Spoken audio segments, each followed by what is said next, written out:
So get your inspector, get into the common areas. They must see them. And by the way, many of the inspectors don't inspect the common areas. So if you're booking an appointment for a home inspector, make sure you get one that's willing to take the time to look at all the common areas. That's part of the jujitsu, or that's a significant part. Don't lose your rights to having the common areas inspected. Almost nobody, none of the inspectors, there are a few that I know that even request to look at the common areas. There's a developer who passed away a bunch of years ago. His name was Bruce Abrams, and Bruce was a good friend of mine. And I looked at a building for his cousin, and I asked to get access to the interior concrete areas on the top floor. I was looking around, there's all kinds of broken concrete. So I put that in the report that they should follow up with the board to see what's going on with the common areas, and it turned out there was a $5 million assessment. His cousin was going to have to come up with like $15,000, and so they just walked away from the purchase. I also did a seminar 2 years ago with Alderman Fioretti in the 2nd Ward, where the assistant building commissioner stood up and said, look, we don't have money to hire inspectors for the city. The best way to evaluate the condition of the property that you want to buy is hire a good home inspector. And the audience was filled with people in the 2nd Ward that were angry about buying, rusted, rat-infested buildings with broken down steel lintels and structural components. And after the assistant commissioner said that, he just sat down, and everybody was just mad. Why are we paying our permit fees, right? So sometimes you don't get a thorough inspection from the city, and to assume, not just Chicago, by the way, it's no different in New York and Denver and LA and San Francisco, because I've done seminars there and I have friends there. 60 to 80% of all home inspection referrals originate in the real estate community. I want to suggest to you that you find an inspector outside of the real estate community's referrals. We are professionals and we're independent, and it's a good thing to find an independent inspector. So the typical inspection takes about 4 hours, depending on your level of questions. Second, a condominium association, typically they don't want the inspector in the common areas. That's where the problems are. We need to get in there. Educated buyers keep their professionals separated. These opinions come from our teaching experience. So if you are planning to go out and buy a property, I hope you can see the wisdom in being pre-qualified by your banker before you start shopping, so you know what you can afford. Interview your real estate agents and consider one that solidly represents your interest and will work to negotiate the price based on deficiencies. Well, we would call that a buyer's broker, I guess. But in the field, sometimes my experience with the buyer's brokers, there's a possibility that there's a conflict of interest. Agents don't always have the same goals in mind that the home inspector has. We find problems, and often the agents, they find reasons why people should purchase the property that they're looking at, that they're already invested in. So get somebody that's independent.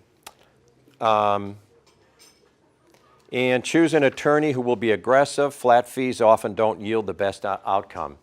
I've probably been referred, hundreds of attorneys, and some of them work on a flat fee plus basis. So they might charge $800, or I don't know what the fee is, $600 or $1,000, but then you get to pay extra if the deal becomes more complicated.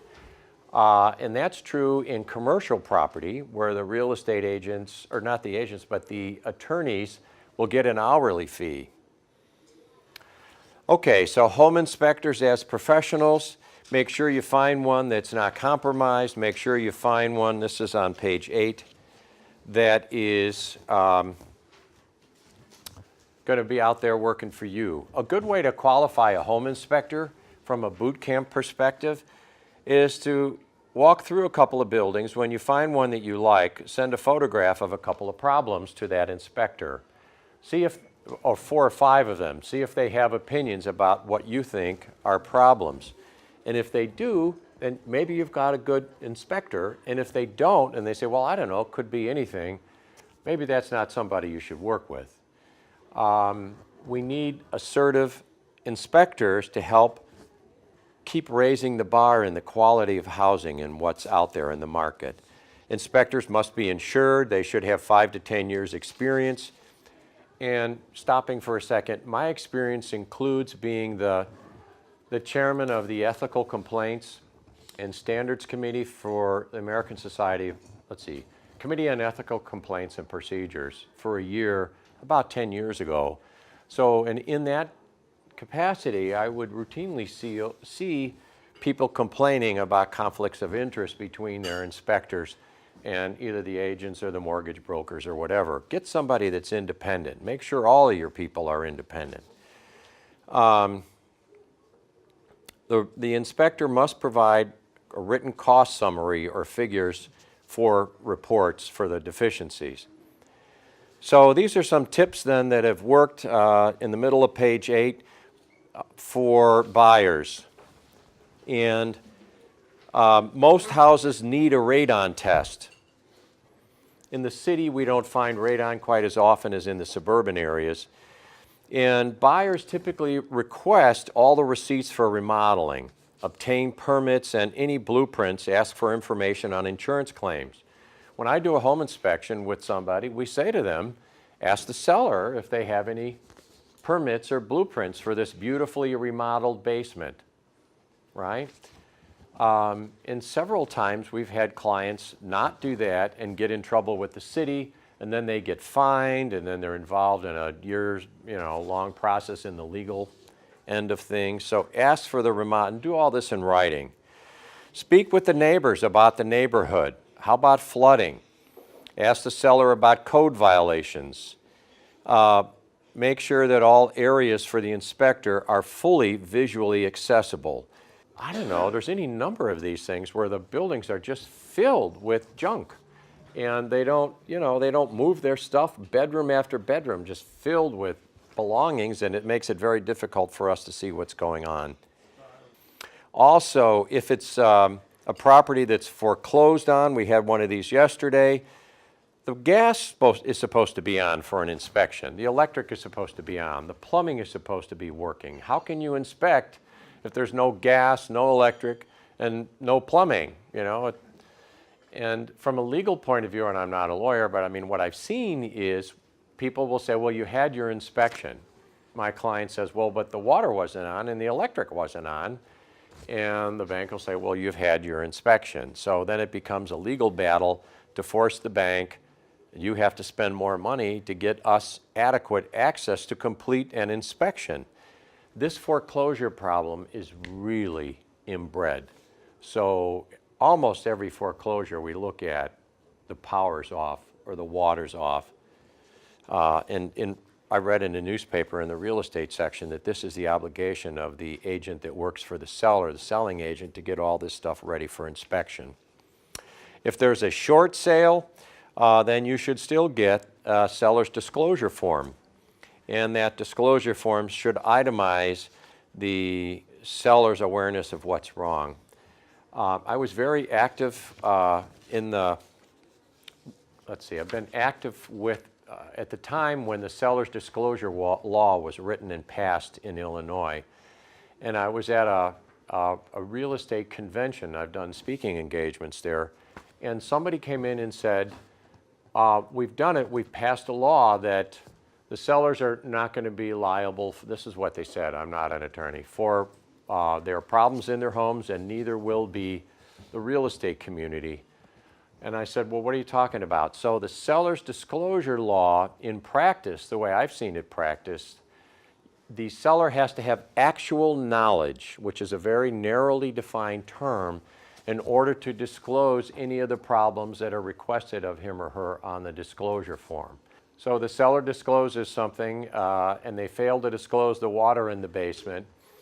And our experience is if the cost of the lawsuit is more expensive than the cost of the repair, sellers are more often than not, many of them, comfortable just passing the problem on to the buyer and saying, well, essentially, sue me. It's going to cost you more money to sue me than it's going to cost you to fix it. This is the jujitsu, and I want you guys to be aware of this. Okay, and then the inspector must provide written cost figures for repairs. Many of them don't, and almost all of them, and their reasoning is that they're not contractors. Many of the guys that I've trained are contractors, and then they go into the business, and then they won't share cost figures. And their feedback to me is that it may interfere with their relationship and their referral relationship with the real estate community or with the appraiser that's involved, so they don't want to throw budget figures into the mix and have the buyer become too strong in the process. I want strong buyers. They're my best clients. Some people, I worked with a guy from the Securities and Exchange Commission who completed his inspection before signing the contract. And if the market's really hot, I guess it's hard to do that. But we have seen that any number of times where buyers have an opportunity to look at a building and scrutinize it before they even sign a contract. And then that same client that I've had, they've told me they just write an offer for a cheaper price. The building's $500,000, they write it for $450 or whatever we come up with, or $400 if there's tons and tons of problems. And they'll say to the seller, look, we'll close in a week, we're pre-approved, we've got the cash, I've got the mortgage, everything is set, we're ready to go, money's in the bank, let's close in a week, but take 15% off the purchase price of the building based on the asbestos, based on the rats, based on the roof leak, and here's the list. Sometimes that's a good strategy based on what I've learned. Don't ever leave the inspection early due to the seller's pressure, if at all possible. This is the jujitsu. I know we live in the real world and sometimes you have to leave early, but be a stand and a commitment that you won't leave early so that we can complete our inspection and you're not left with a bunch of stuff that we can't see. So then the next part, buying a condominium, bullet point number 2 is important. Create an inspection for you, the inspector, and the maintenance person or engineer in a common area, in the condo building, so you can inspect all the common areas. The real estate contracts, and I've looked at 80 of them. Sometimes the attorneys send me the contracts for purchase for new construction before the buyer even signs to see what my take is if it's a standard contract. Don't limit your inspection time. Keep written emails requesting and confirming the entire inspection of the condominium and common areas. The common areas have the problems. Obtain the capital reserve study and the board meeting minutes. Lately, I have found that my clients can't receive the board meeting minutes unless they have a signed contract.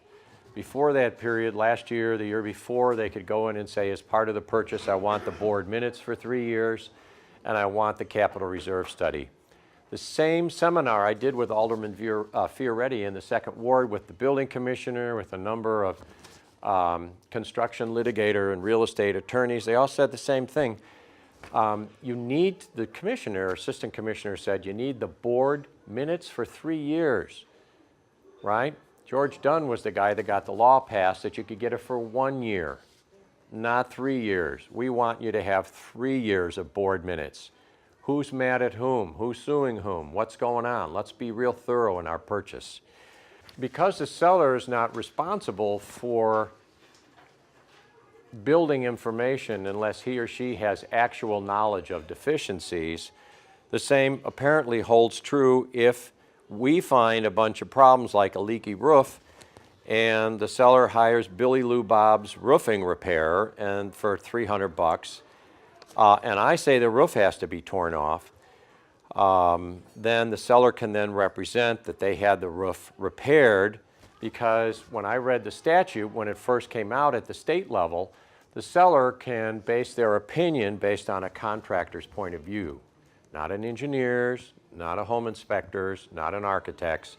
So you may have $50,000 worth of slate roof work to do, and if you can find a slate roofer that says, don't worry about it, doesn't look bad, the buyer then, the seller rather, doesn't end up disclosing that in their disclosure form. I can also tell you about my buddies that have been out of work a number of years as home inspectors, and some of them actually go around re-inspecting buildings that other inspectors have found major problems with. And their second or follow-up inspection, they don't find many problems, and so the disclosure form comes right back onto the market with nothing wrong. So there's a whole business in doing that. Get independent people. Home inspectors' opinions are based upon visual standards. For our company, when possible, we identify asbestos, lead paint, oil tanks, etc. And it's because the basis of our opinion is visual. It's not technically exhaustive. Okay, and then the last point here is probably the most important point in the jiu-jitsu and the understanding of this, so that we can all live in better houses, is after the building inspection, if your inspector finds major or significant deficiencies, most of our clients, they're savvy enough to request an extension. If there's a major structural, electrical, plumbing, heating, environmental problem, they request an extension. And 30 years later, I think we've had 2 situations where an extension was denied. And I've done 12,000 home inspections. So in the process of getting an extension on your inspection period, if you have a really good inspector, he'll present you with a bunch of information that you want to get from the seller that hasn't been disclosed already, like the blueprints for the renovation, like the building permit that they were supposed to pull when they did the new electrical service. So by using the significant deficiencies, material defects, or latent deficiencies that your inspector points out, the buyer can then get an extension most of the time. This is like a street smart thing. I'm not talking about the law. And with that extension, the buyer then becomes privy to all kinds of other information. Oftentimes, the real estate agent will end up going to the building department to look for the building permits, or the seller, or sometimes the buyer does it as well. And that added information obtained in this way is helpful and sometimes very critical for the purchase.